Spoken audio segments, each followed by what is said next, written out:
de Nicaragua, gente que no vende patria. Buenos días. Bienvenidos y bienvenidas a Sin Fronteras. Hoy viernes 29 de abril de 2022 con Luis Enrique Guerrero y con Carlos José Hurtado cuando son las 6 de la mañana con 29 minutos. Sin Fronteras, la revista con William Griggs Vivado. En la primerísima 91.7 y 105.3 FM.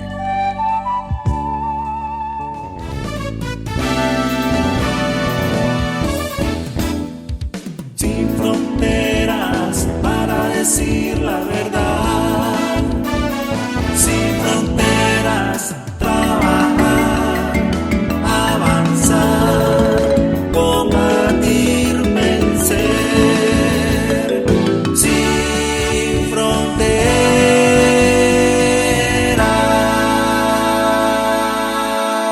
6 de la mañana con 35 minutos. Ayer la Procuraduría General de la República procedió a la entrega del mobiliario, las computadoras, los archivos, los vehículos, todo lo que tenían dentro de la vivienda que ocupaban como oficina la delegación de la OEA en Nicaragua y se las entregó a los empleados de la OEA intactos. Jamás fueron tocados, los policías se encargaron solamente de resguardar las instalaciones para callarle las tapas al tapudo de Luis Almagro, que estaba hablando de incautación de archivos, de que le exigía la devolución, que no sé cuánto. Nada fue tocado. Nicaragua es el primer país que expulsa de esta manera a la OEA en toda su historia. El primer país que lo hace. La saca a la patada, mano. Váyanse de aquí. Un acto más en el proceso político de independencia del país. Bárbaro, bárbaro. Va al carajo, pues, con todos sus chereques. Jale. Ayer en El Coral, un municipio que queda entre, el empalme de la carretera que va a Nueva Guinea y Nueva Guinea. Ahí fue inaugurada la Comisaría de la Mujer número 117 en el país. 117. Y lo que me gustó mucho, me parece muy bonito, es el primer local, el primer local que lleva el nombre de la comisionada mayor Mirna Mendoza.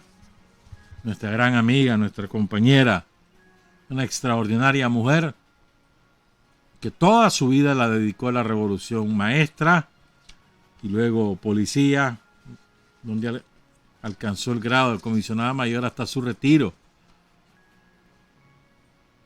Falleció el 1 de marzo, a eso de las 6 de la tarde, y fue un impacto muy grande entre todos quienes la conocimos, quienes tuvimos el privilegio de su amistad durante mucho tiempo.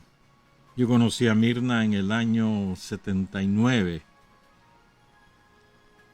y una mujer humilde, extraordinariamente humilde, sin aspaviento, con una enorme cultura, una gran compañera. Un acierto de la Policía Nacional haber designado con el nombre Mirna Mendoza a la Comisaría de la Mujer del Coral. Y hoy está de cumpleaños Marcos Somarriba, el comandante Marcos Antonio Somarriba García, Salvador, su seudónimo más conocido. Un notable jefe guerrillero, fue uno de los que encabezó la insurrección en los barrios orientales de Managua. Leonel de nacimiento, Marcos Somarriba, de allá de San Felipe, si mal no recuerdo. Fue reclutado por Carlos Roberto Güembe. Fue uno de los jefes de la retaguardia en el repliegue. Estuvo en la dirección política del Ministerio del Interior.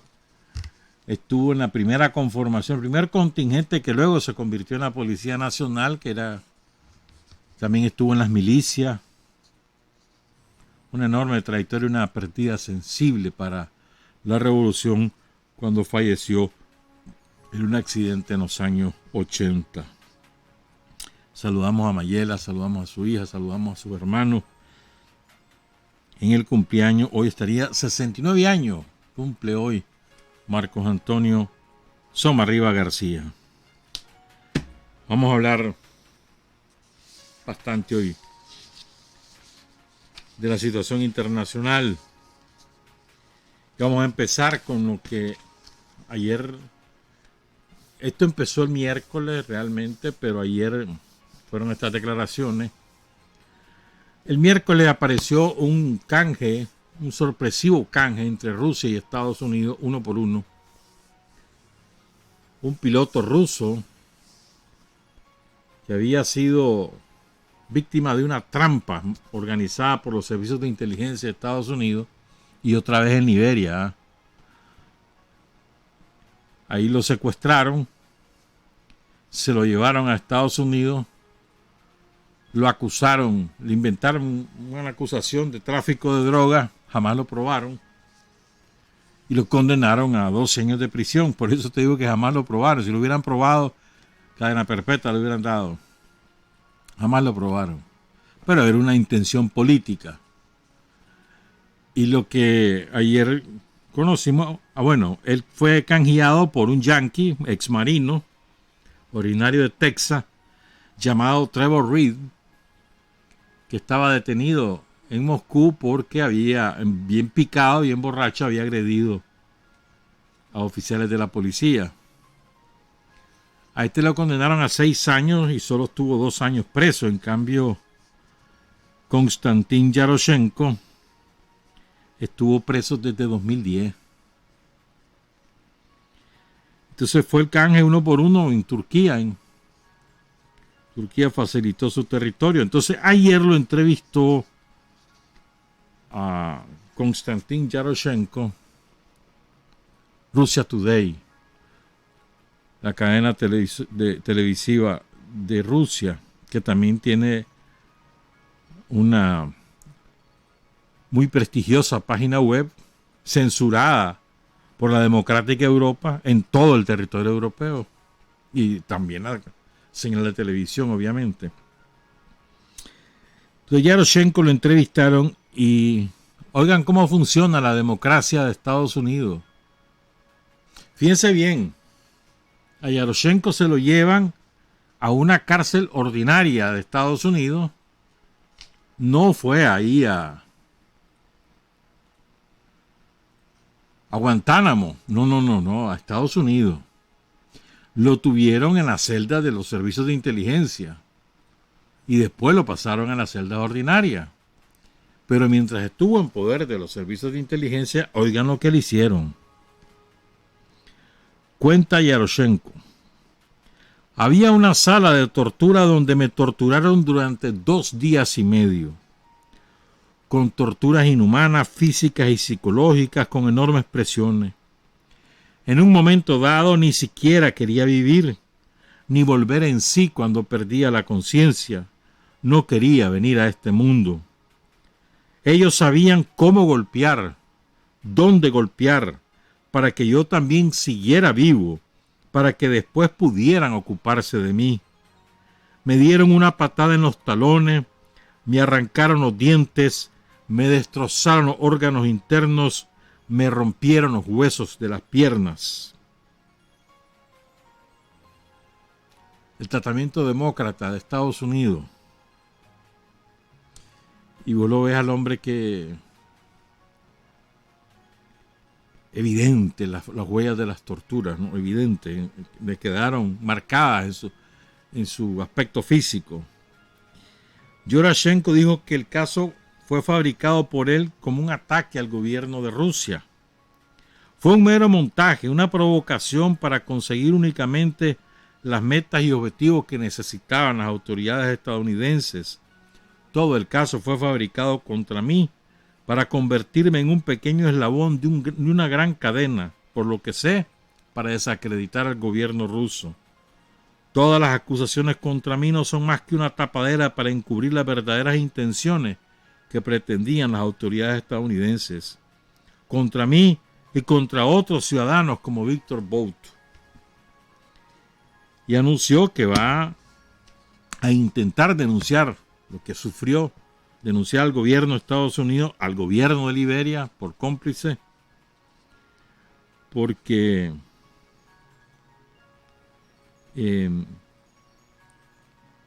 hay que sentar un precedente, pues.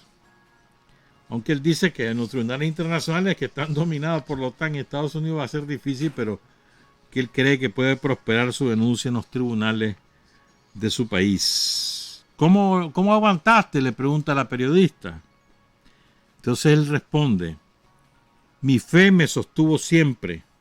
Sabía que nuestro país no me abandonaría. La fe en el pueblo ruso, en el gobierno ruso y en el presidente ruso. Solo esa fe me ayudó a perseverar en esa situación tan difícil.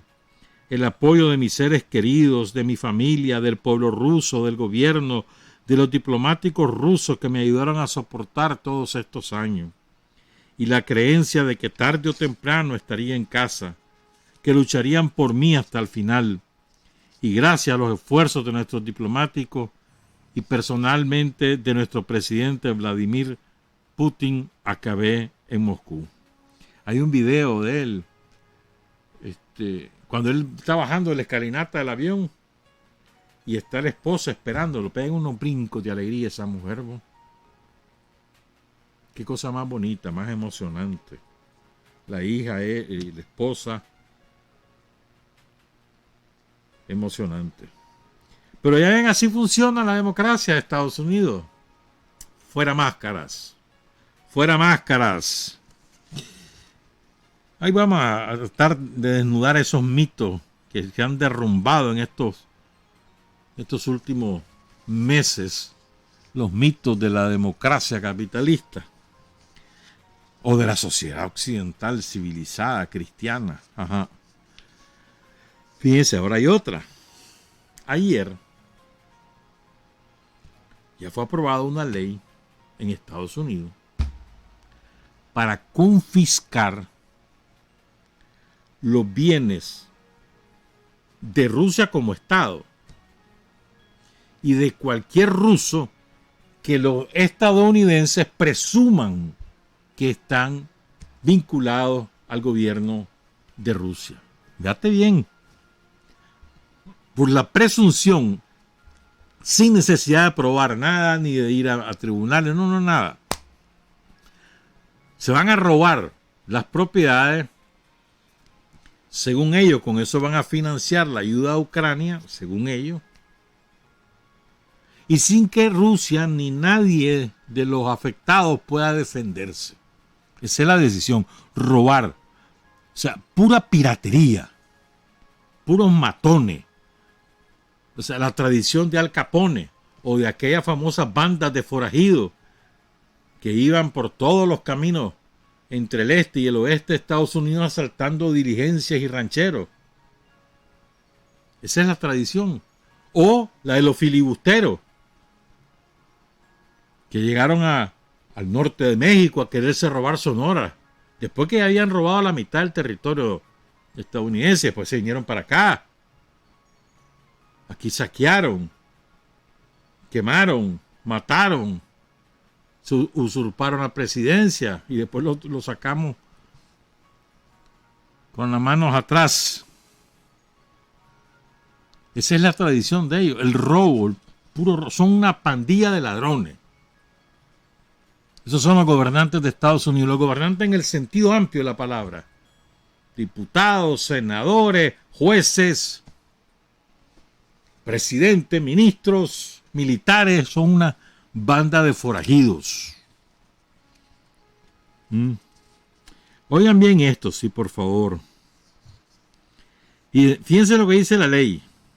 El presidente Biden tomará todas las medidas constitucionales para embargar y confiscar los activos bajo jurisdicción estadounidenses de individuos extranjeros, ni siquiera rusos, extranjeros. O sea que puede ser, por decirte algo, pueden ser colombianos, pero si el gobierno de Estados Unidos decide que esos colombianos están aliados con Putin, se los roba los bienes, porque ellos lo decidieron. O sea, no importa dónde sean, cuya riqueza se haya obtenido en parte mediante el apoyo político o la corrupción relacionada con el régimen del presidente ruso Vladimir Putin, contra el que el presidente estadounidense ha impuesto sanciones. Eso dice la ley. Pero además dice, son cínicos, ¿eh? Que los fondos los utilizarían, por ejemplo, para luchar contra la censura de Rusia. Es increíble, ¿verdad vos? Ellos son los que ejercen la censura, persiguen periodistas, quieren condenar a muerte a Julian Assange. Y resulta ahora que ellos van a buscar luchar por la libertad de expresión en Rusia. Qué barbaridad.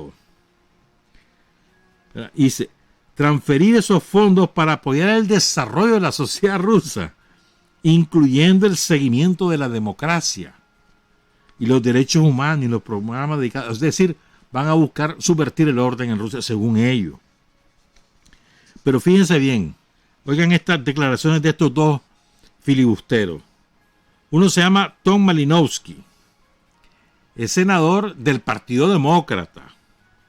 Malinowski dice: todos los fondos de los empresarios rusos no deben ser tratados como propiedad privada, sino como una forma de activos estatales afiliados al Kremlin. Ya tengo. Y Estados Unidos no ha declarado la guerra contra Rusia. No hay ninguna acción de ese tipo que legitime este tipo de decisiones de confiscación. Y oigan esta frase: no sería bueno que nuestro compromiso con los derechos de propiedad y el debido proceso legal les permita recuperar los archivos.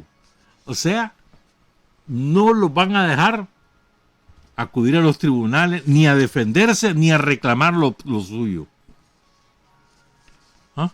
Eso no es bueno, dice el filibustero Malinowski.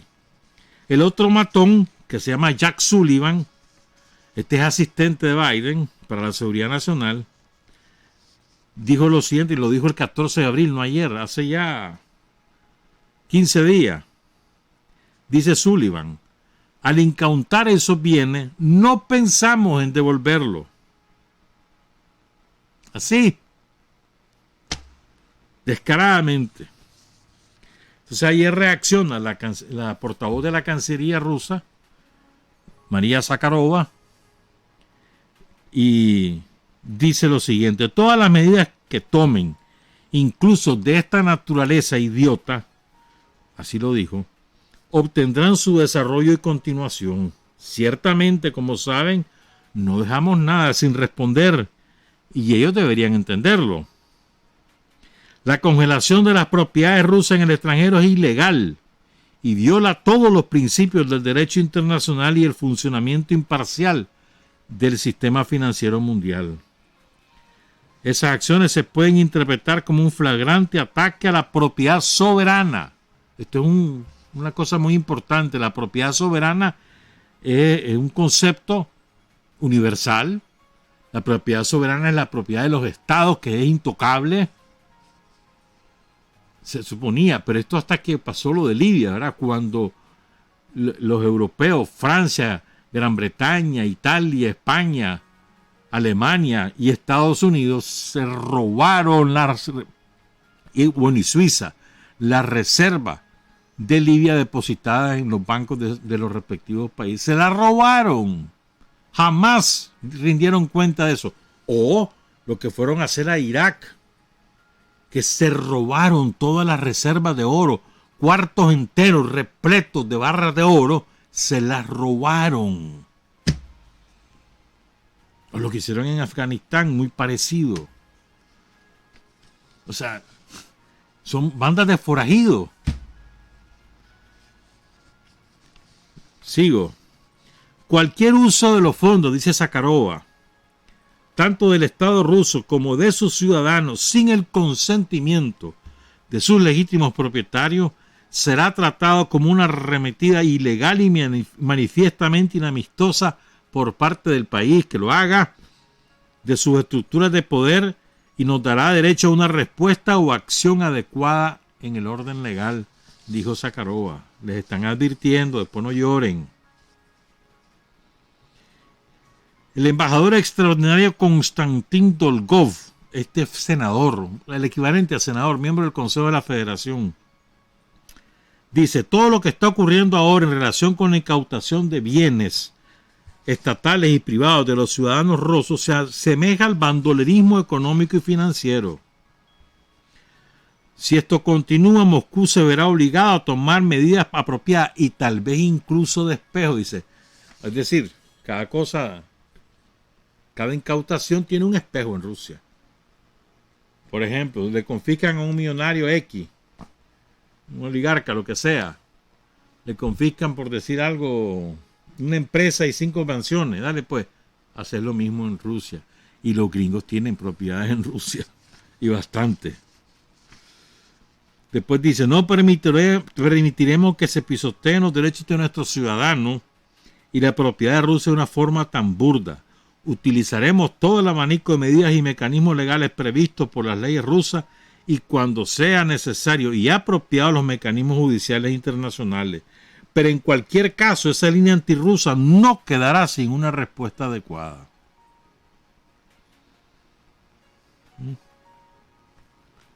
Por lo tanto, dice otra personalidad rusa cuyo nombre es Yuri Rogulyov, que es historiador y catedrático, y dice: bueno, esto no da luz verde para nacionalizar los bienes y activos de las empresas occidentales. Pero fíjense, dice el politólogo Dmitry Drobnitsky, que es experto en Estados Unidos: esto no van a destinarlo para Ucrania, dice, esto es para luchar contra Rusia. Por lo tanto, debemos tomar medidas de represalia. Deben ser castigados simétricamente. En Canadá están haciendo una ley similar. Los británicos también. Últimamente, dice Drobnitsky, esto es solo gamberrismo, gamberros, pandilleros, mafiosos y piratería. No se va a discutir más la reputación de Estados Unidos. Veremos cómo se desarrollan los acontecimientos, pero las consecuencias a las que se enfrentará Estados Unidos serán su responsabilidad. ¿Estamos claros? Segunda cosa. Tercero, miren, hay una situación sumamente delicada en Transnistria, que es la franja occidental de lo que antes era de Moldavia, que es una pequeña república que queda en el occidente, en el suroccidente de Ucrania. Transnistria, desde 1990 se declaró república. Tiene mayoría de la población, se identifica como ruso. Por cierto, ¿sabes qué? Creo que nosotros los nicaragüenses no hemos entendido que cuando uno dice el ruso, que viven en Transnistria, o que viven en Donbass, o que viven en Kherson, o que viven en Crimea, uno asocia eso con la nacionalidad, y no.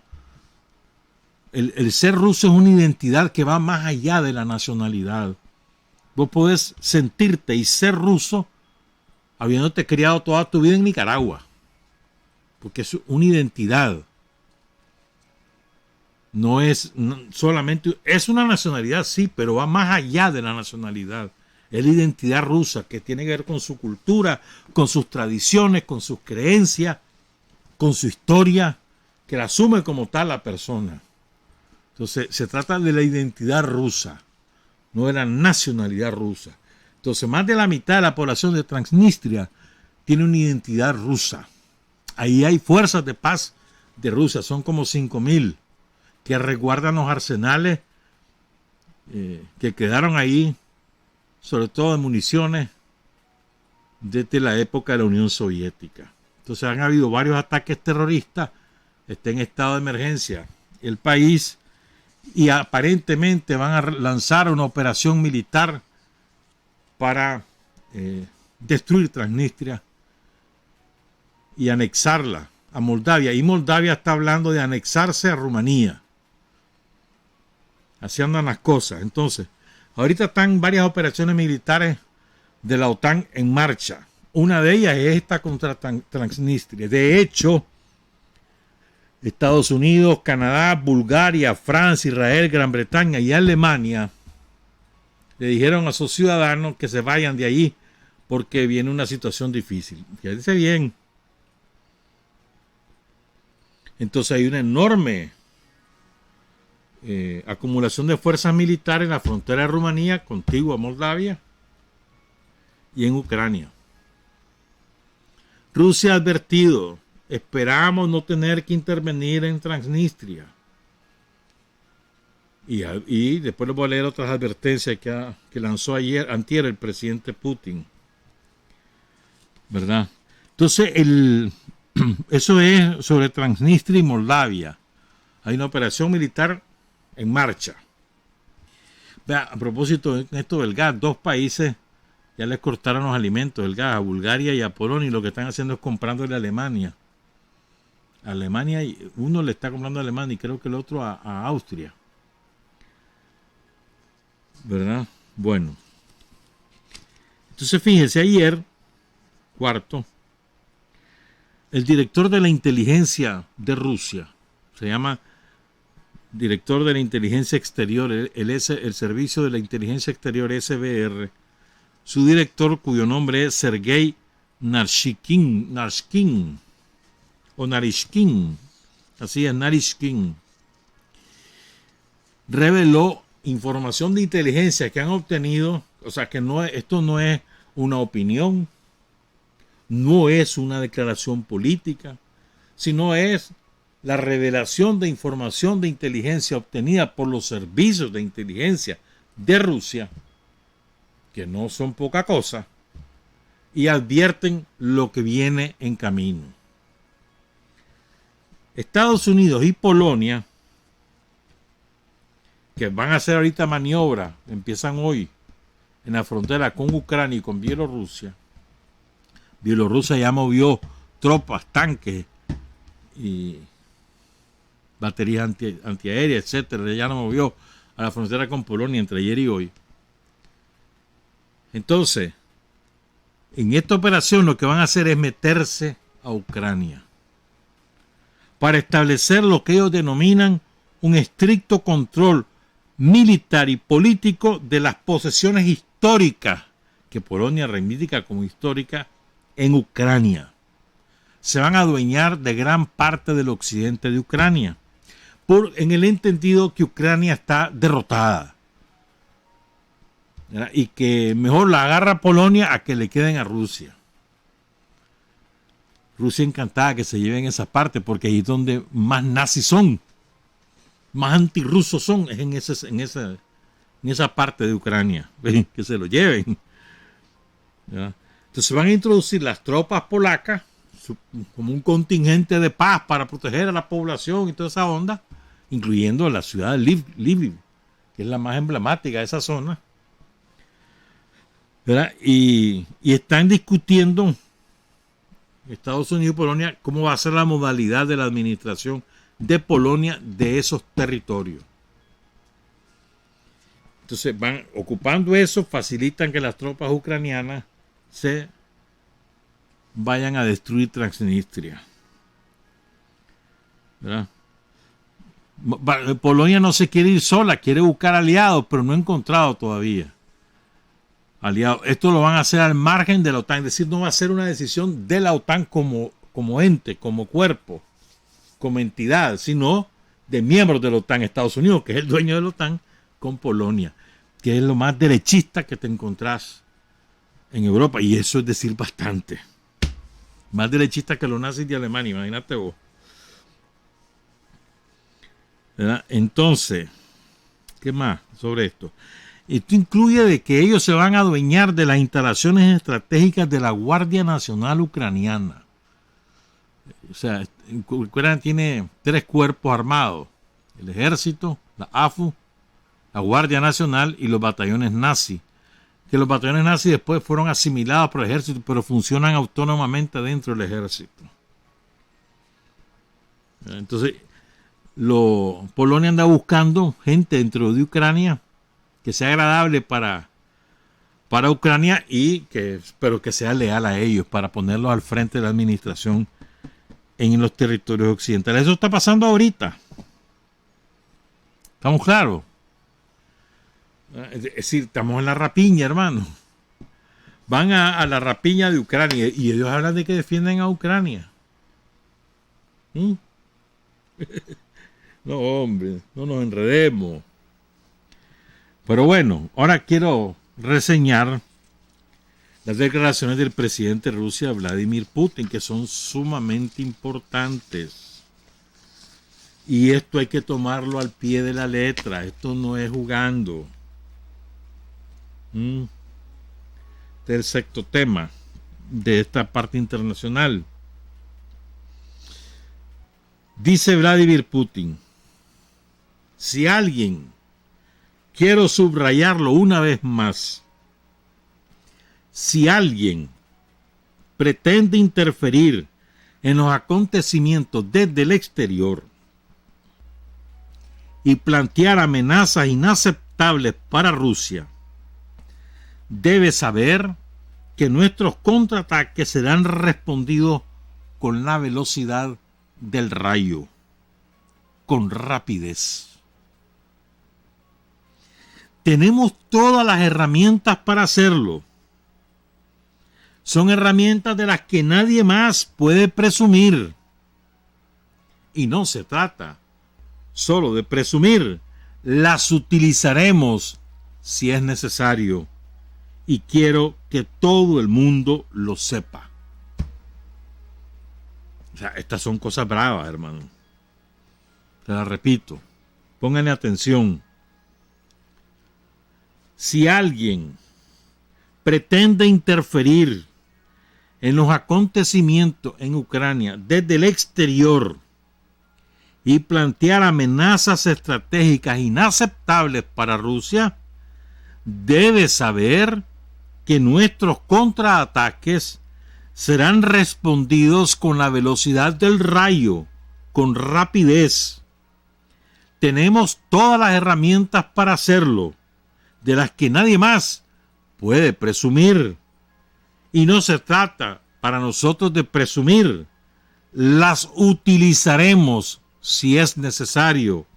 Y quiero que todo el mundo lo sepa. ¿A qué se refiere? A la que acaban de ensayar la semana pasada que te conté.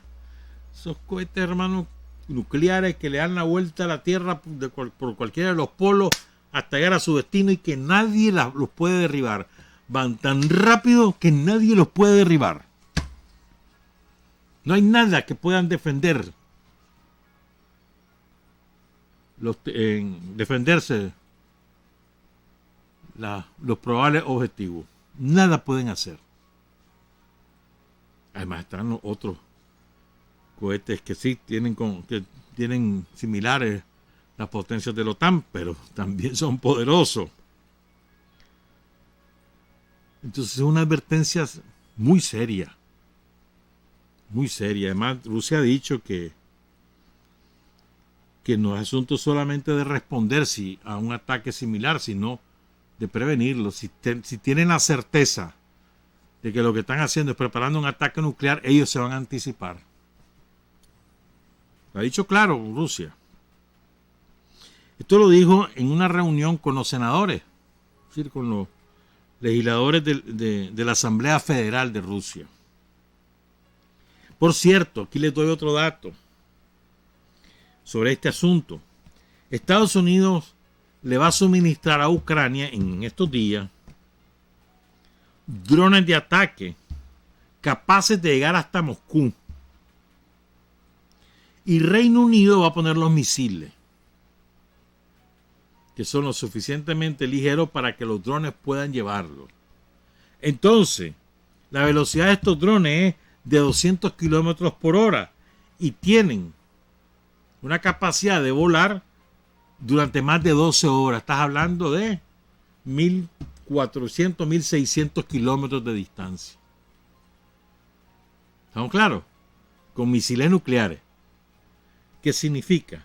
Que todas las ciudades rusas a menos de 1.000 kilómetros de la frontera ucraniana entran en su zona objetivo. Todas.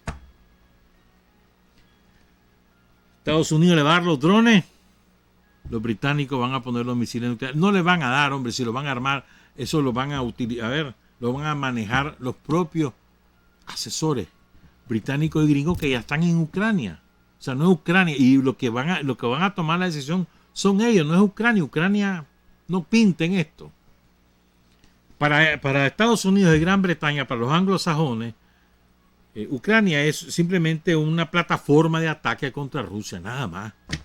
No les interesa el pueblo de Ucrania, ni las autoridades de Ucrania, ni los soldados de Ucrania, nada.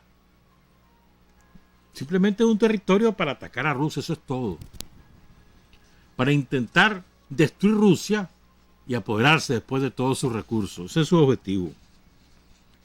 Pero es importante que tengamos en claro esto. Pues después dice Putin, recuerda que Rusia dispone de todas las herramientas que solo Rusia tiene para evitar estos ataques. Y dice Putin, Occidente ha preparado al pueblo ucraniano para que sepa que son prescindibles. Y es que es verdad, hermano. ¿Quieres prueba? ¿Sabes cuánto calcula que van a salir ucranianos que van a salir de Ucrania, que se van a dispersar por la parte continental de Europa? Puede que lleguen a 20 millones, la mitad de la población. ¿No? ¿Estamos claros? Puede que lleguen. Dice Putin, y esto dice Putin, lo están entendiendo ya los ciudadanos ucranianos. Poco a poco lo van entendiendo. El transcurso de los últimos acontecimientos, incluyendo la pretensión del régimen de Kiev de poseer armas nucleares, el despliegue de una red de laboratorios biológicos occidentales en territorio ucraniano y el suministro ininterrumpido de las armas más modernas a Ucrania, confirman que la reacción de Rusia a estos planes cínicos fue correcta y oportuna. Luego habló de los mercenarios. Fíjate que hoy sale la prensa. Vean las portadas de la prensa londinense. Vean las portadas. Son como 6 o 8 diarios que circulan en Londres. Vean solo las portadas. Porque ya confirmaron que uno de sus mercenarios murió en combate. Pongan cuidado. Entonces ahora es un héroe. Su foto, su drama, padre abnegado de 2 hijos, una persona extraordinaria, llena de generosidad. Y era un mercenario que había ocupado esas funciones en distintos países. Pero es que además en Gran Bretaña hay una ley que prohíbe el mercenarismo, que castiga a los mercenarios, una ley promulgada a finales del siglo XIX. O sea, que ese mercenario debería, si estuviera vivo y regresara a Gran Bretaña, debería ser prisionero, juzgado y condenado, porque hay una ley. Pero no, ahora es un héroe. Toda la gente que están matando en el Donbass no son héroes. Ayer mataron a 4 niños. ¿En serio? Es increíble. Vamos a hablar más tarde de eso, sí. Entonces habló de los mercenarios. Putin dice, anteayer, o sea, el lunes, en la reunión de la Junta Directiva de la Fiscalía General, no, el martes fue esto, hablé de la necesidad de formar una base de pruebas detallada e irrefutable de todos los monstruosos crímenes y violaciones del derecho internacional humanitario por parte de los neonazis, de los mercenarios extranjeros, y cada vez hay más de ellos en Ucrania. Se calcula que hay al menos 16 formaciones armadas de mercenarios de más de 50 países y un poco más de 3.000. Identificados con nombre y apellido, llevan 1.500. Hoy publicaron una lista. 1.500. Hay brasileños, hay colombianos, hay venezolanos. 16 formaciones de más de 50 países y más de 3.000 mercenarios son los que están ahí en Ucrania. Dice Putin, todas las tareas de la operación especial para proteger a los civiles en Donbass ciertamente se cumplirán para garantizar la paz y la seguridad de los residentes de las repúblicas populares de Donetsk y Luhansk, de la Crimea rusa y de todo el país en la perspectiva histórica. Las Fuerzas Armadas rusas han evitado el peligro que se cernía sobre el país. Y oigan lo que dice Putin, algo que hemos hablado varias veces aquí. Debe entenderse claramente que nuestros soldados y oficiales evitaron el peligro real que ya se cernía sobre nuestra patria. Con su coraje, determinación y heroísmo, se adelantaron a un gran conflicto que se habría desarrollado en nuestro territorio, pero ya según escenarios ajenos que no eran nuestros. El presidente ruso señaló, y esto es muy importante, de las cosas que hemos hablado, el amor a la patria es el fundamento clave del Estado ruso y el valor más importante para la sociedad rusa, el amor a la patria. Y esto, dijo, se manifiesta invariablemente en momentos decisivos para el país. Como ahorita, más del 80% de los rusos respaldan a Putin y las acciones armadas en Ucrania. Después habló del fracaso del estrangulamiento económico y recordó que la guerra económica contra Rusia, y fíjate que esto es muy importante, vos sabías que a Rusia, en el sentido histórico, la han sancionado, castigado, represaliado, como vos querrás llamarlo, desde la época de los zares, allá a principios del siglo XIX, desde entonces. En serio, sanciones, transacciones, que nunca las levantan. Por ejemplo, en una época prohibieron exportar pan, los alemanes, en una época. Todas las sanciones que los yanquis, la OTAN y etcétera, le impusieron a la Unión Soviética, jamás las levantaron y se las trasladaron a Rusia. ¿En serio? Y a Rusia le han seguido metiendo palo y palo y palo con cualquier excusa. Esto es muy importante, ¿eh? Dice, los adversarios han librado durante mucho tiempo una guerra económica contra Rusia y paso a paso, utilizando todo tipo de pretextos y a veces sin ningún pretexto, introdujeron siempre nuevas restricciones. Recordó también lo que pasó en el Cáucaso Norte, ahí en Rusia, cuando me quisieron agarrar la república del Cáucaso Norte para apropiarse de ella y separarse de Rusia y en el corazón del territorio de la Federación. Y fue una cosa horrible, esa fue una guerra espantosa, manipulando sentimientos nacionalistas y demás.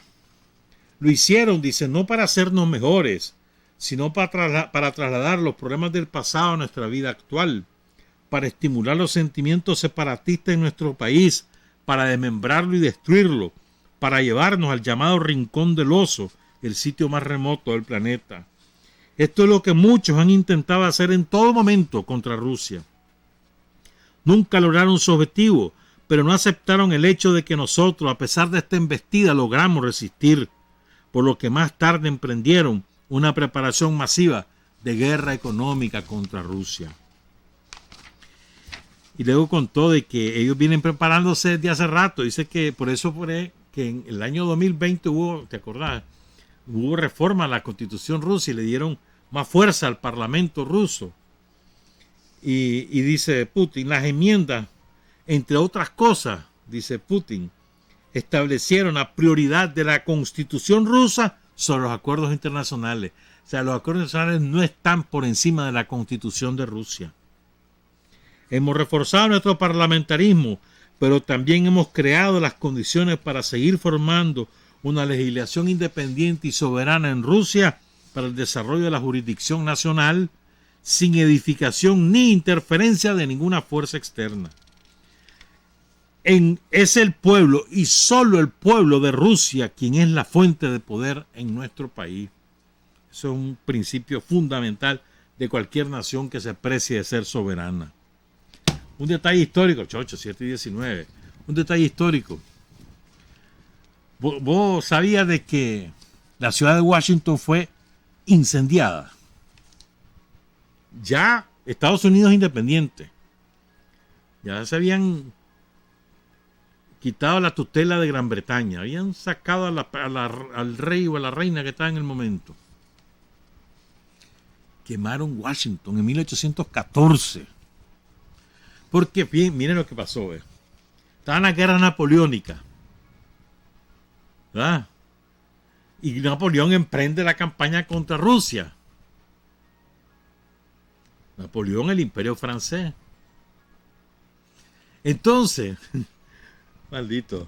Entonces los gringos aprovecharon que los franceses estaban distraídos en esas cosas y se fueron a tratar de arrebatar a Canadá los territorios bajo la influencia francesa.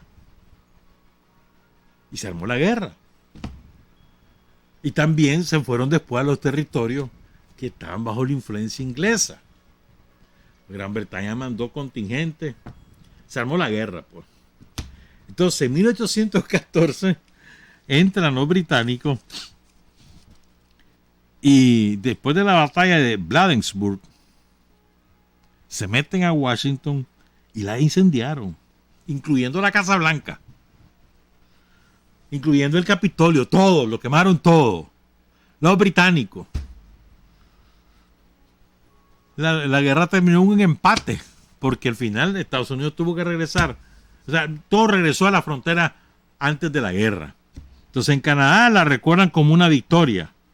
En Reino Unido como una victoria. ¿Ya? Y en Estados Unidos como el nacimiento del nuevo espíritu de unidad. Después que los derrotaron. Derrotaron los que hoy son los canadienses y los británicos. Les quemaron Washington, así como suena.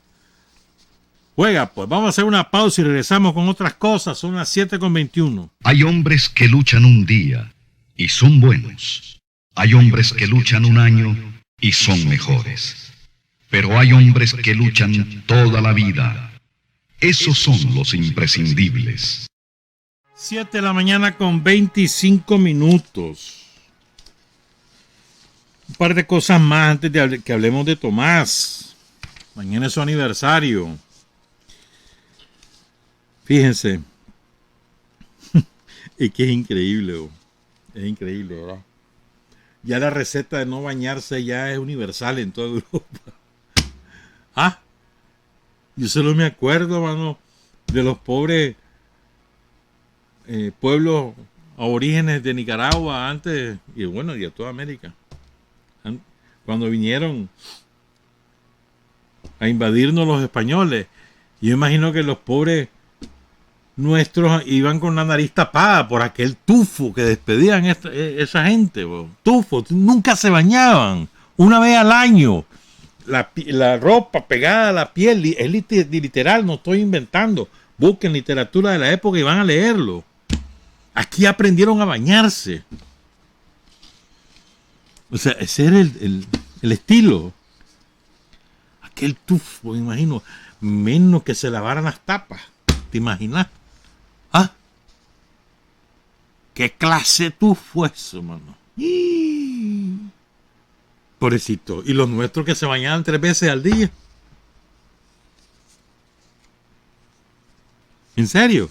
Vean la literatura de la época, ahí se van a dar cuenta. Entonces, sobre eso les están recetando. No se bañen. Solo hace falta, dice, lavarse las axilas, la ingle. Y no se corre la otra parte. No te hablan de las partes íntimas, no. No, la ingle. O sea, ni atrás ni adelante. La ingle, la axila y hay una tercera. No me acuerdo cuál es la otra. Hay los pies, creo. Vos. Entonces dice el Times de Londres, que por fin dice algo inteligente en estas últimas cosas. Lo dice hoy. ¿Quiere alguien decirle a Europa que la era de la vida barata ha terminado? Entonces dice el Times que ya es hora de dejar de ocultar la verdad a los europeos y decirles sin tapujos que la buena vida se acabó, que los precios altos son para siempre. O sea, en otras palabras, le están diciendo a los que se denominaba sectores medios, te llamabas. Olvídate sector medio, porque la gente, esos sectores medios han tenido que despojarse de determinadas cosas que hacían rutinariamente. Si le regalaban a un hijo un carro para los 15 años, se acabó. Y a tener un carro por la casa, para todo, si acaso. Pierden las casas con las hipotecas, los préstamos y demás. O sea, se acabó. Que es parte del gran reset, ¿no? De los magnates del mundo, que son los dueños de la economía mundial. Pero bueno, por fin un diario dice claramente la verdad, ¿no? Entonces decía hoy un doctor en historia de Rusia que se llama Alexander Sidorov. Entonces le dice, ¿y eso de no bañarse? Le dice el periodista. ¿Será que quieren retroceder cientos de años? Y oigan qué interesante esto. Oigan qué interesante. Este hombre es un genio, ¿no? Dice, no se trata de eso. Pónganle cuidado, compañero, oigan esto. No están tratando de regresar conscientemente a hace 100 años.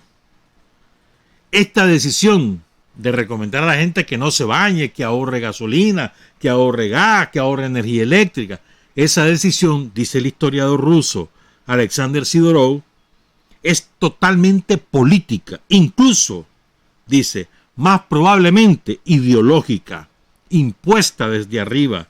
No es la decisión del pueblo, sino la de las autoridades que intentan, y aquí viene, intentan implicar al pueblo en la complicidad con la política que llevan a cabo. Es decir, hacer al pueblo cómplice de los resultados de esa política. Es que esto es muy interesante. O sea, le trasladan a la gente el clavo. Son decisiones de ellos, no de los pueblos. Son decisiones de ellos, de los políticos que están vendidos a los yanquis. Y entonces, para que ellos no cargar con esa responsabilidad, se la trasladan, se le echan a la gente. Mira, voy a cortar el gas. No puedo comerciar un montón de cosas con Rusia porque la castigué. Pero no es culpa mía, es culpa tuya también. Así que buscar cómo asumir. Es una trampa ideológica. Es una trampa ideológica. Es como el famoso, el absurdo, ¿no? ¿Quiénes son los que más contaminan con plástico en el mundo? Pónganse a pensar en eso. Todos los que producen botellas de agua embotellada, vale la redundancia, los que venden agua embotellada, los que venden los alcohol con gel en botella, los que venden gaseosas en botella, ¿sí o no? Y sin embargo, ¿qué es lo que te dicen? No contamines el planeta, no uses pajilla. ¿Cómo vas a comparar una pajilla con las botellas que ellos producen? ¿Cuántas pajillas puedes usar en el día? Una tal vez, si vas a un restaurante, pues. O sea, te vas a darle a la gente la culpa. Entonces, si vos no usas pajilla, ya no contaminas el planeta y ya fingís demencia frente a las barbaridades que hacen, que llevan las toneladas de basura, las llevan en barco, por ejemplo, allí a la cuenca del Caribe, y se han formado islas de basura frente a Honduras. Eso es público. Pero bueno, no es eso lo que... O sea, lo que quiero decir es que es ideológico, pues. Le traslada que sientan un sentimiento de culpa, y el que no ahorre siente que está siendo cómplice de Putin. O sea, es una cosa absurda. Pero lo están haciendo. Y los pueblos europeos, como están embrutecidos, y solo pueden ver un tipo de noticia, la de ellos, no tienen alternativa, entonces se la creen. Y sigue el compañero Alexander Sidorov. Entonces le pregunta el periodista, así que no veremos nuevos accesorios de moda en Europa, como rascadores para la espalda. Es que como no pueden bañarse, entonces Me imagino que van a sacar esos rascadores de espalda. ¿Vos sabes cuáles son, no? Son como tenedores, pero de plástico, pues.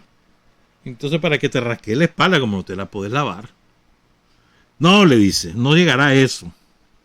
Y aquí viene algo importante. De hecho, dice, no veo todavía un seguimiento masivo de los pueblos a lo que piden los políticos europeos. Una cosa son los llamamientos y otra la vida cotidiana, pero es que a fuerza de repetirlo le van a terminar haciendo caso. Ojalá que hubiera rebelión, mano. Ojalá.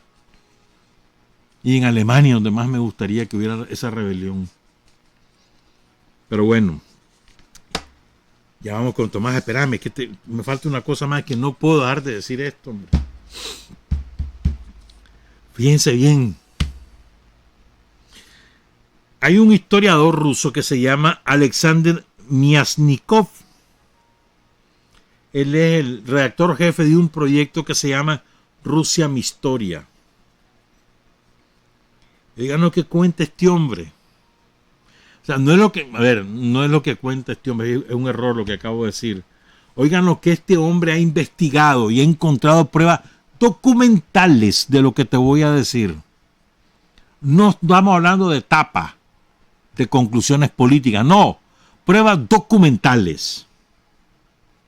Dice el historiador Alexander Myasnikov. Hubo los juicios de Nuremberg, esos son los juicios después de la Segunda Guerra Mundial, donde se sientan en el banquillo de los acusados los principales jefes de los nazis.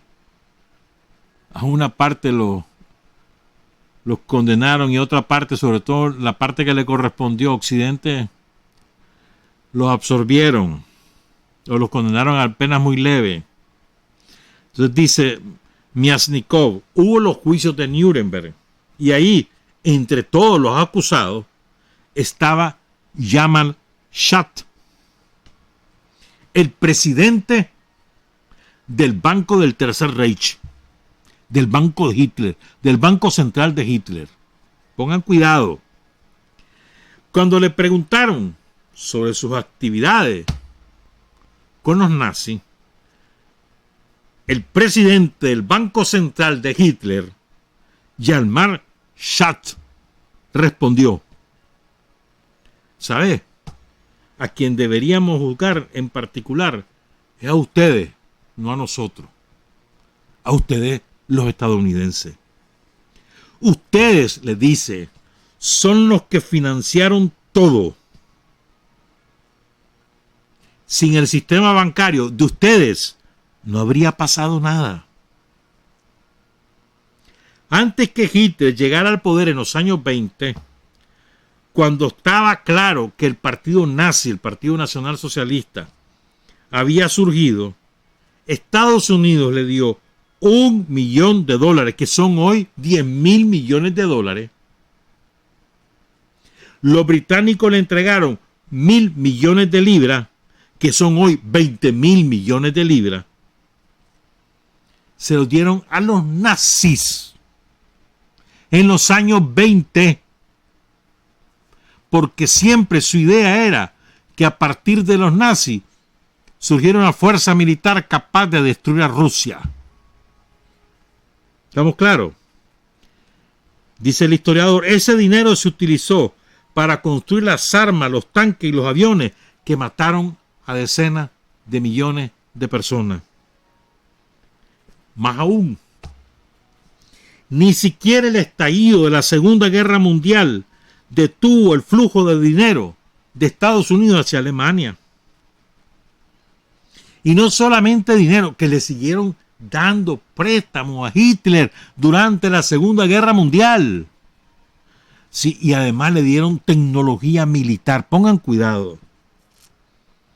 Por ejemplo, dice el historiador, ningún avión puede despegar sin el llamado aditivo antidetonante, que se introduce en el combustible para evitar que el avión explote.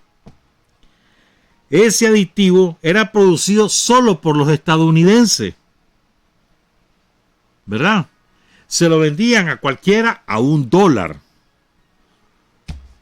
por galón. A los alemanes se lo vendían a $12. ¿Ah? ¿Quién se lo vendía? La Standard Oil, la ESO Standard Oil, que se las pica ahí del imperio demócrata, parte de los magnates del mundo. Fíjate bien, pongan cuidado en un dato histórico sobre la Segunda Guerra Mundial. Nunca, en todo el transcurso de la Segunda Guerra Mundial, nunca los nazis hundieron un buque petrolero de Estados Unidos. Nunca. Pregúntense por qué. Ellos les llevaban el combustible. Estados Unidos le daba el combustible a Alemania para sus aviones, los que bombardearon Londres, por ejemplo. Así son los negocios, hermano. Esos son los principios demócratas del poder yanqui. Juega, pues son las 7:39. Vamos con Tomás. Mañana es su aniversario. Mañana habrá un acto especial. Habrá, distintos actos en todo el país. Y un acto con Daniel para celebrar también el 1 de mayo. Entonces, a propósito del 1 de mayo, yo tengo aquí un discurso que te lo refería, una parte de ese discurso te lo refería el miércoles, y hoy te voy a completar con esta otra parte que es genial. O sea, ¿para qué va a decir uno? ¿Para qué va a inventar uno determinados criterios si ya todo está dicho sobre el 1 de mayo, sobre la naturaleza del 1 de mayo y el movimiento de los trabajadores?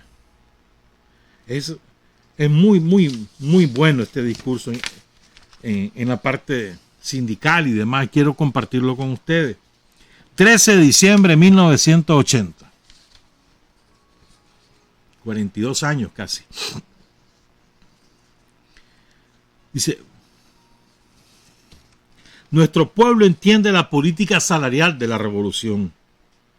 Cuando hablamos de tener una política salarial cuidadosa y explicamos los peligros que representa para el desarrollo económico una explosión salarial, nuestro pueblo trabajador lo comprende. Antes el gobierno somocista se opuso históricamente al aumento salarial, pero se oponía por razones egoístas, para llenar los bolsillos de los ricos, para sostener su criminal aparato de corrupción. Los revolucionarios planteamos una política salarial prudente y cuidadosa para echar más recursos en el bolsillo del pueblo, pensando en los que no tienen trabajo, pensando en el ahorro para la inversión, pensando que no sería justo elevar el ingreso de los que ya tienen algún ingreso, olvidándose de los que no tienen ningún ingreso. ¿Y a quiénes planteamos una política salarial prudente? A los trabajadores, lo cual demuestra nuestra confianza, nuestra identificación con la clase obrera. La batalla para mejorar el nivel de vida del pueblo ya no es el objetivo exclusivo de los sindicatos. La batalla por mejorar las condiciones de vida de todo el pueblo le corresponde ahora a toda la nación. Este es un concepto fundamental, hermano. Fundamental. Y es lo que hace el gobierno de Daniel. Es la batalla por elevar el nivel de vida de todos los días del mundo. Antes eso era, los sindicatos eran los únicos que peleaban por eso. Recuerdo al FNT peleando por eso, peleando por el pasaje del transporte urbano, peleando por mejoría en la educación, peleando por la salud. Los sindicatos del FNT en los años 90. Ahora no, ahora la tarea es de todo el pueblo de Nicaragua, con su gobierno. Dice Tomás, ¿verdad? La batalla por mejorar las condiciones de vida de todo el pueblo le corresponde ahora a toda la nación, a los sindicatos, a las organizaciones políticas progresistas, a la vanguardia revolucionaria, el FSLN, al gobierno, a todo el pueblo. Ya no podemos caer en aquellas viejas épocas en que los obreros luchaban dentro de un absurdo círculo vicioso por mejores salarios y cuando lograban aumentar los ingresos, paralelamente se producía un alza en el costo de la vida, sobrepasando el aumento artificial de los ingresos. No podemos caer en esa trampa. Debemos luchar por aumentar los ingresos reales a través de una política económica realista y cuidadosa. Seríamos irresponsables y demagogos si cayéramos en la deformación de no decir la verdad. Un gobierno honesto como el nuestro le explica al pueblo todas estas cosas con absoluta franqueza. No quiero decir, dice Tomás, que nos oponemos a la mejora. Lejos estoy de decir eso. Por el contrario, hay cada día más mejoras, sobre todo por la vía indirecta de los servicios, viviendas, educación, asistencia médica, recreación, control de precios sobre los productos básicos subsidiados. Tampoco desaparece la oportunidad de mejores ingresos. Lo que queremos decir es que esta debe ser una batalla organizada por toda la nación, en la que participe todo el pueblo trabajador, todos los revolucionarios, para que el nivel de vida se vaya obteniendo de acuerdo con nuestras posibilidades y no a contrapelo de la realidad. Cuando hablamos de niveles de vida, hay que hablar del costo de la vida. Es preciso señalar que a pesar de los esfuerzos del gobierno para controlar los precios, lo que ha tenido algún resultado positivo, continúan los oportunistas, los especuladores, enriqueciéndose a costa del nivel de vida del pueblo. Enriquecerse a estas alturas a costa del pueblo es un crimen contra el revolucionario, es un acto repugnante y despreciable, digno del más severo de los castigos. Tomás, la política de control de precios no le dio bola al gobierno, esa es la verdad. Pero bueno, en aquel momento no lo sabíamos que no iba a dar bola, porque los especuladores acaparaban los productos para soltarlos al suave a sobreprecio y además hasta casi clandestino, y eso terminaba quebrando el mercado interno. Pero bueno, pero sí, este concepto no deja de ser válido por eso. Enriquecerse a costa del pueblo es un crimen contrarrevolucionario, es un acto repugnante y despreciable, digno del más severo castigo. Tomás, no hay, dice Tomás, no puede haber medidas restrictivas para el consumo de alimentos, de artículos de primera necesidad. Pero para que éste se dé, en la práctica se requiere el control y la persecución implacable contra la sopilotera especuladora. Otra cosa, dice, es la restricción contra los artículos de lujo. Al pueblo no le importan los diamantes, ni los relojes Patek Philippe, ni el último grito de la moda parisina. A los trabajadores les importan los frijoles, la manteca, los alimentos, la ropa, la medicina, la vivienda, el trabajo. En aquella época todavía se cocinaba con manteca, ¿verdad? ¿Te acordás? Era porque era más barata. Ahora no, ahora es aceite todo el mundo. Ya la manteca casi no se usa. ¿Cómo no? Para la fritanga la usan. ¿Cómo no? Al pueblo no le importa cómo mueven las posaderas, las vedettes de Las Vegas, ni los juguetes electrónicos de Yanquilandia. A nuestro pueblo les interesa el desarrollo económico, el desarrollo cultural, la alegría de vivir, el futuro de sus hijos. Los que están interesados en las cosas superfluas son los que viven del sudor de los demás. Y en este país revolucionario será restringido ese absurdo derecho de vivir del sudor del prójimo. Aquí solo podrán vivir del sudor de los trabajadores, los ancianos, los niños y los propios trabajadores. Es justo que quienes trabajen durante muchos años tengan derecho al descanso, y así tendrá que ser algún día. Será obligación de todos hacer feliz los últimos años de vida de los trabajadores cuando estos llegan a la ancianidad, como es obligación de toda la sociedad hacer feliz la vida de los niños. Así como es obligación de todos los nicaragüenses mitigar los dolores de los mutilados de la guerra, aliviar las penas de los que no pueden valerse por sí mismos porque quedaron inválidos. Esto jamás debe considerarse como carga, sino como una dulce y hermosa obligación.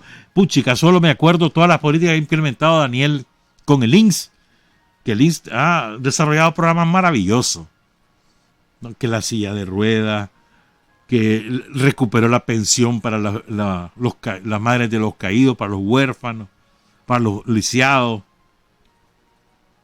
Es verdad, hermano, es que eso es así. Fíjense bien, lo voy a decir de nuevo. mitigar los dolores de los mutilados por la guerra, aliviar las penas de los que no pueden valerse por sí mismos porque quedaron inválidos, jamás debe considerarse como carga, sino como una dulce y hermosa obligación. Salvajada. Sigo.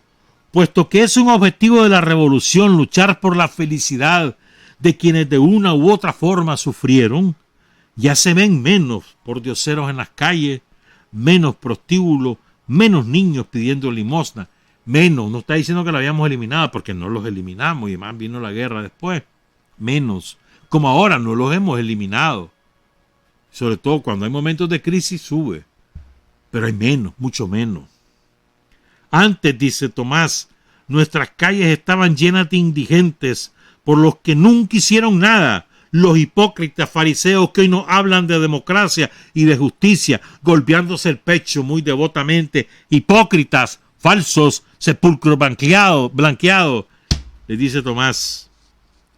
Nosotros no estaremos satisfechos hasta que desaparezcan todas esas lacras sociales, hasta que no exista una sola malentendida reclamando la caridad pública, hasta que ninguna mujer tenga que venderse para dar de comer a sus hijos, hasta que no haya un solo niño sin hambre, hasta que desaparezca la angustia de la miseria y los rostros de los trabajadores sean como soles encendidos en una sociedad de hombres generosos y libres. Pero para que todo eso sea posible, es necesario luchar por la unidad de los revolucionarios. Nosotros hemos sido muy claros.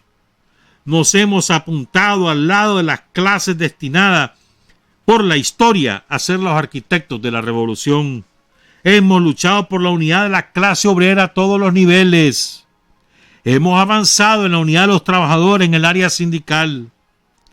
Recuerdo, dice Tomás, cuando le preguntamos a los trabajadores de la construcción y a los trabajadores de la salud en otro momento, ¿cuántas clases obreras hay? Buena pregunta, ¿verdad? ¿Cuántas clases obreras hay? ¿Cuántas organizaciones sindicales existen? Teniendo los mismos intereses, se dispersan en diferentes instancias orgánicas. ¡Qué idiotez!, dice Tomás. ¿Cuántas organizaciones tiene la burguesía? Tienen varias organizaciones gremiales, pero una sola directiva suprema, el COSEP. ¿Cuántos intereses tiene la clase obrera? Solo un interés histórico tiene la clase obrera. ¿Cuántas revoluciones hay en Nicaragua? Solo hay una revolución, no puede haber dos revoluciones. Una revolución puede tener varias etapas, pero solo es una revolución. Cuando en un país se ha producido una revolución, los habitantes de ese país se dividen en dos bandos. Uno grande, el de los revolucionarios, y uno pequeño, el de los contrarrevolucionarios. Los contrarrevolucionarios están uniéndose dentro y fuera del país. Se pueden llamar de cualquier modo. Los revolucionarios estamos obligados a unirnos para enfrentarnos a los contrarrevolucionarios unidos. Es elemental. Dentro del país hay sectores afectados en sus privilegios. Sin embargo, la revolución no le ha hecho imposible la vida a ellos. No se dan cuenta en su ceguera egoísta que la revolución ha sido generosa. Sin embargo, andan por ahí con una cara de amargado, destilando veneno y odio y utilizando los medios más sucios, la mentira y hasta la suplantación. Parte de lo que dijo en ese discurso Tomás, quiero rescatar este concepto. Solo un interés histórico tiene la clase obrera, la toma del poder. Y una vez en el poder, ejercer ese poder en su beneficio y en beneficio del resto de las mayorías empobrecidas. Esto es sumamente importante. La principal conquista de la clase obrera en Nicaragua es la toma del poder. Es ejercer el gobierno. Y por lo tanto, la principal tarea de la clase obrera en Nicaragua es la defensa de ese poder. Porque ese es el poder que le garantiza avanzar en la conquista de sus derechos, conservar los derechos conquistados. Solamente ejerciendo el poder lo puede lograr. Por lo tanto, su principal tarea es elemental. Y lo otro que quería apuntar es que en el devenir de la historia y en la descomposición del sistema capitalista, hoy en día ya no podemos hablar solamente de una clase obrera fabril, es decir, que trabaja en una industria X, vende su fuerza de trabajo, le pagan un salario mísero y los empresarios se apropian de la plusvalía y se hacen millonarios. Ahora, el menor número de la clase obrera está integrado por ese tipo de trabajadores. Ahora la mayor parte son lo que denominamos trabajadores por cuenta propia, o los trabajadores de empresas, de microempresas, de empresas familiares o de pequeñas empresas, pero ya no son las grandes fábricas, las grandes industrias. Y ahora, si uno toma en cuenta al trabajador por cuenta propia como protagonista del proceso, estás fuera de la realidad. Los trabajadores por cuenta propia son esenciales en la sociedad y por lo tanto son esenciales en la revolución, en la defensa del poder conquistado. Son esenciales, son un componente esencial. Trabajadores por cuenta propia, campesinos, obreros agrícolas, obreros fabriles también. Eso es la alianza entre esos sectores lo que te permite impulsar la revolución. Y además son los sujetos, los protagonistas principales, no únicos, los principales de los beneficios de la revolución. Sumarle a eso todas las poblaciones originarias de la costa caribe que no tienen una definición clasista en estos términos, que tienen otro tipo de definición. Las comunidades misquitas o las comunidades garífonas no las puedes identificar como que si son campesinos, si son obreros, no. Son comunidades originarias, de los pueblos originarios. Y tienen otra manera de ser, tienen otra manera de hacer y otra manera de pensar. Y hay que incorporar, son también sujetos fundamentales, indispensables en la revolución. Felicidades a todos nosotros los trabajadores por nuestro 1 de mayo. No hay tarea más importante que defender el poder. Todo lo demás se subordina a la defensa del poder. Todo, absolutamente todo. Por encima de todo está la defensa del poder, que es lo que nos permite tener todas las cosas que hemos conquistado en estos 15 años y en los 10 años de la revolución en los años 80. Nos escuchamos y nos vemos el miércoles, el lunes, feriado. Trabajar, avanzar, combatir, vencer, patria y libertad. Revolución es sentido del momento histórico. Es cambiar todo lo que debe ser cambiado. Es igualdad y libertad plenas. Es ser tratado y tratar a los demás como seres humanos. Es emanciparnos por nosotros mismos y con nuestros propios esfuerzos. Es desafiar poderosas fuerzas dominantes dentro y fuera del ámbito social y nacional. Es defender valores en los que se cree al precio de cualquier sacrificio. Es modestia, desinterés, altruismo, solidaridad y heroísmo. Es no mentir jamás ni violar principios éticos. Es convicción profunda de que no existe fuerza en el mundo capaz de aplastar la fuerza de la verdad y las ideas. Revolución es unidad, es independencia, es luchar por nuestro sueño de justicia para Cuba y para el mundo, que es la base de nuestro patriotismo, nuestro socialismo y nuestro internacionalismo.